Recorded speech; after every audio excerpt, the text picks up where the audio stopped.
We provide you the platform to turn your dreams into reality. Give wings to your aspirations with KR Mangalam University. देश इस वक्त इंतज़ार कर रहा है।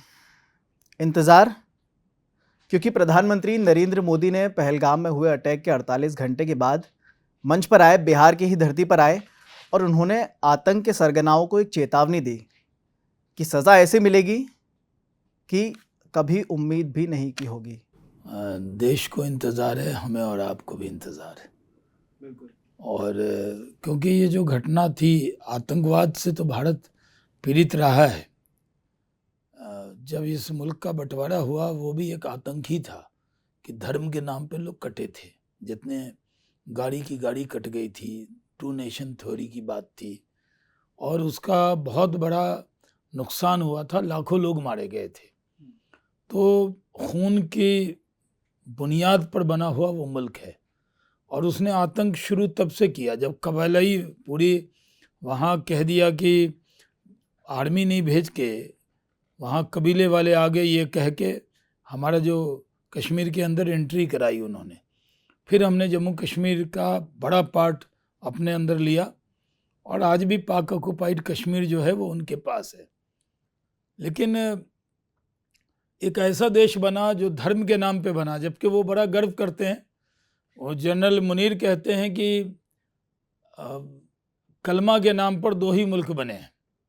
उनका अभी स्टेटमेंट आया, एक उन्होंने सऊदी अरब का जिक्र किया, रियासत मदीना का, और दूसरा पाकिस्तान का किया। एक तो मदीना का अपमान किया उन्होंने, इस्लाम का अपमान किया।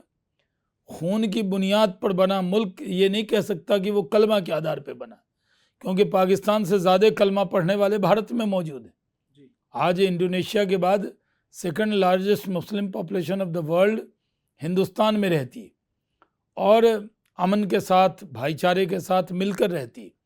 लेकिन वही पाकिस्तान, पहले जनरल ज़िया ने शुरू किया इस काम को, भारत के अंदर टेररिज्म को मदद करना, उसके बाद जनरल मुशर्रफ ने भी किया और फिर अभी जनरल मुनीर भी वही काम कर रहे हैं। आईएसआई का पूरा प्लान रहा कि भारत से सीधी लड़ाई में वो जीत नहीं सकते। ये पाकिस्तानियों को मालूम है। आप पाकिस्तानियों से कसम खिला के पूछ लें कि क्या तुम भारत से जीत सकते हो? वो नहीं जीत सकते। हमने उनके 90,000 सैनिकों को कहा था खड़े करो हाथ, सरेंडर करो, सलाम करो, टोपी उतार कर हमारे कदमों में डालो, तो डाला उन्होंने। तो सरेंडर आर्मी हमारे सामने टिक नहीं सकती, इसलिए उन्होंने प्रॉक्सी वार शुरू किया। और प्रॉक्सी वार का नतीजा है कि हमने तो टेररिज्म को पूरी तरह, पंजाब में भी वो मदद कर रहे थे जब, तो उसको भारत ने काउंटर किया। धारा 370 समाप्त हुई, कश्मीर का अलग अलापते रहे वो, हम लोगों ने उनको पूरी तरह एक्सपोज किया।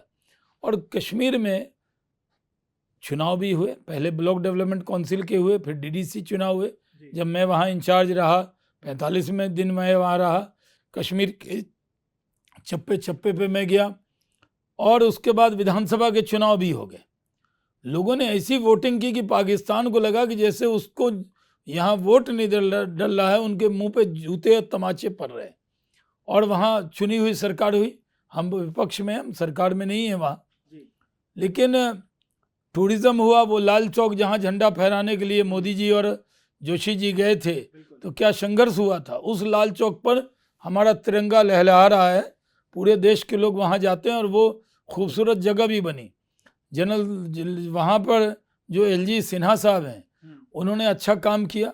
मैं जब वहाँ पर डीडीसी चुनाव के लिए गया था तो बिजली की बहुत दिक्कत थी, 8-8 घंटे श्रीनगर में बिजली नहीं थी। मैंने एक रिपोर्ट बनाई, प्रधानमंत्री जी को दी, प्रधानमंत्री जी ने उस पर बहुत काम किया और जम्मू कश्मीर के अंदर बेहतरीन काम हुआ। रोड, बिजली, पानी, सड़क, सब जगह टूरिज़्म आने लगा। वहाँ तो मेन टूरिज़्म है जी। वो कहते हैं कि दुनिया का जन्नत है वो। और वहाँ पर जब टूरिज़्म हुआ, जहाँ 20 लाख लोग आते थे, वहाँ 2 करोड़ से 2.5 करोड़ इस बार आ गया लोग। अमरनाथ यात्रा ठीक चलने लगी। ये पाकिस्तानियों को चुभ रहा था। जनरल मुनीर ने जब ये तकरीर की कि कश्मीर हमारी नस है, और वो नस कह के साजिश की पूरी आईएसआई ने, पाकिस्तानियों ने टेररिस्ट के साथ, और हमारे यहाँ ये हमला हुआ। टेररिज्म के हम शिकार रहे हैं, बहुत हमले हमने झेले हैं, लेकिन ये हमला सिर्फ आतंक की घटना नहीं है, ये नफरत की घटना है। लोगों को मारा गया, पूछा गया उनसे धर्म पूछा गया, उनका मज़हब पूछा गया, उनका नाम पूछा गया, फिर अगर कलमा पूछा गया, और अगर कलमा पढ़ लिया नहीं शक हुआ तो पैंट उतार के देखा गया। इससे बढ़कर बुरी बात हो नहीं सकती। जो हरकत किया इस्लाम के नाम पर, क्या ये इस्लाम का रास्ता है? पाकिस्तान जिस इस्लाम को फॉलो कर रहा है वो इस्लाम का रास्ता नहीं हो सकता। वो पूरे इस्लाम के लिए चुनौती बना है पाकिस्तान। क्या इस्लाम का रास्ता है? कुरान शरीफ में कहा गया कि अगर एक बेकसूर इंसान का, मासूम का कत्ल होता है तो पूरी इंसानियत का कत्ल होता है।